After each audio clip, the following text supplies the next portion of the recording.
The Lord be with you. And with your spirit. A reading from the Holy Gospel according to Luke. Glory to you, O Lord. Jesus was driving out the demon that was mute. And when the demon had gone out, the mute man spoke, and the crowds were amazed. Some of them said, "By the power of Beelzebul, the prince of demons, he drives out demons." Others, to test him, asked him for a sign from heaven. But Jesus knew their thoughts and said to them, "Every kingdom divided against itself will be laid waste, and house will fall against house. And if Satan is divided against himself, how will his kingdom stand? For you say that it is by Beelzebul that I drive out demons. If I then drive out demons by Beelzebul, by whom do you own people drive them out? Therefore, they will be your judges. But if it is the finger of God that I drive out demons, then the kingdom of God has come upon you. When a strong man fully armed guards his palace, his possessions are safe. But when one stronger man that he attacks and overcomes him, he takes away the armor on which he relied and distributes the spoils. Whoever is not with me is against me, and whoever does not gather with me scatters." My dear friends, the Gospel of the Lord. Praise to you, Lord Jesus Christ. Please be seated. Magandang umaga po sa inyo lahat and welcome to the Minor Basilica of Our Lady of the Rosary of Manaoag. Kapag Kwaresma ang pinag-uusapan, unang pumapasok agad sa isipan ng mga Katoliko ay ang salitang penitensya. Automatic po yan. At dito sa Pilipinas, ang panahon ng Kwaresma, tunay nga naman talagang penitensya. Sapagkat sa ibang bansa, malamig po ang panahon doon.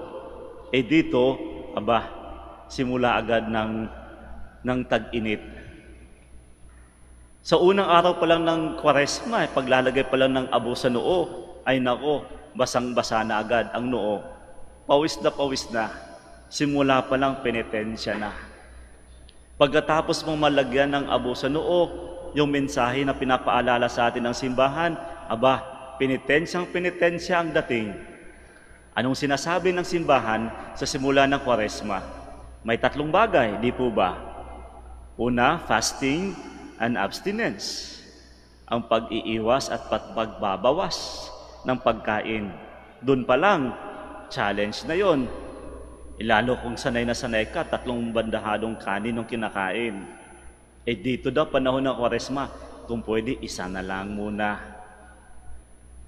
Pangalawa, almsgiving. Yung pagtatanggal ng mga sangkatutak na nakatambak dyan ng mga gamit. Tanggalin nyo na, alisin nyo na. Why not make it, share that to other people? Paano kung sakaling yun ang kanahinaan ng tao Ang ayaw magtanggal, ayaw magbawas ng mga gamit kasi may mga sentimental value. Ayun, tambak na.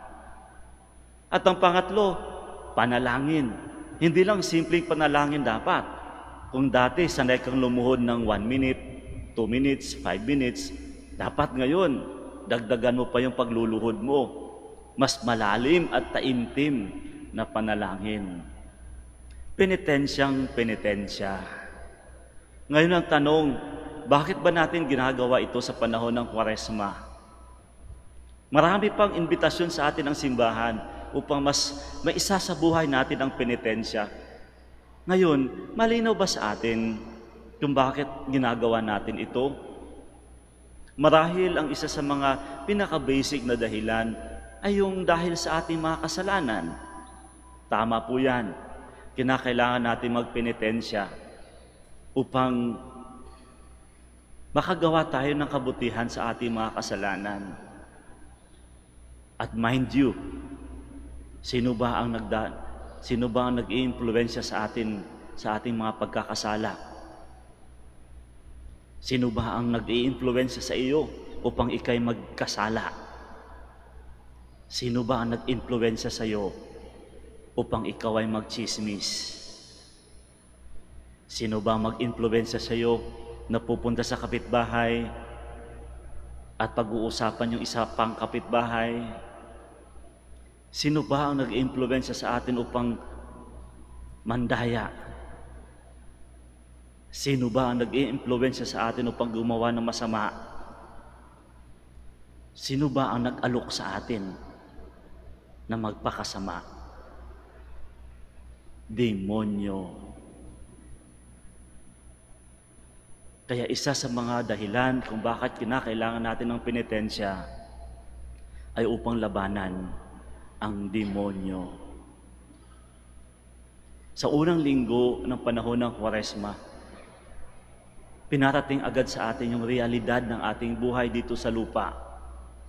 Ang presensya ng di kaaya-ayang espiritu, yung demonyo.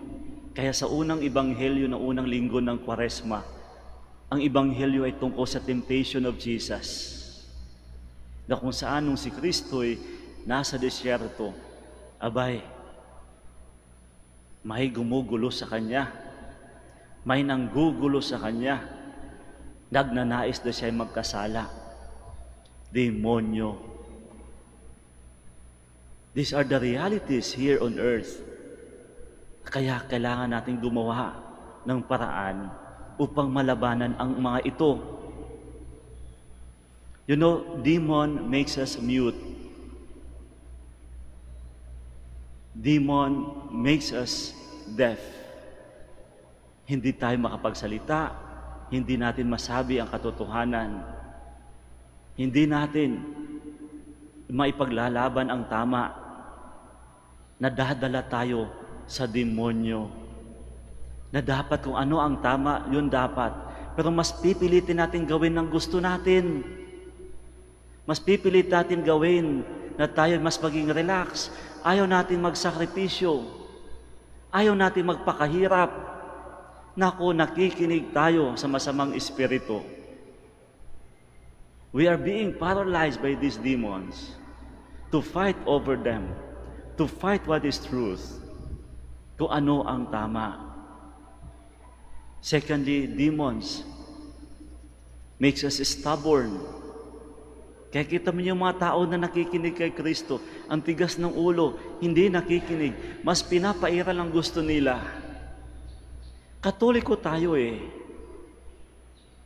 Sa Katoliko, dapat makikinig tayo sa Diyos. The first reading tells us distinctly, we have to listen to Him. Kaya kanina sa responsorial psalm, harden not our hearts, O Lord, makes us listen to you. Kaya mahalaga sa atin ang pagkikinig sa Diyos. Panahon ng Kwaresma, kinakailangan natin ang penitensya upang mas matuunan natin ng pansin ang Diyos at tayo makinig sa Kanya. At higit sa lahat, the demon will always undermine our unity. Sisirain tayo. Mas gugustuhin niyang tayo magwatak-watak. My dear friends, the gospel today tells us about the realities of this not so good spirit. Kaya maging maingat tayo. We have to do something. And we have to be mindful na kung madalas o hindi man ang nagpapadala sa atin sa kasalanan ay ang demonyo. At si Kristo lamang ang may kakayahang labanan ito.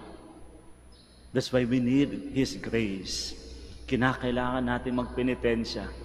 Kinakailangan natin mas maging mabuti sa kapwa. Kinakailangan natin magsakripisyo para sa sarili. Kinakailangan natin manalangin ng taimtim upang labanan ang mga ito. Nang sa gayon, ay mas mananatili tayong tapat na makinig sa Kanya. Makinig sa Diyos, hindi sa demonyo.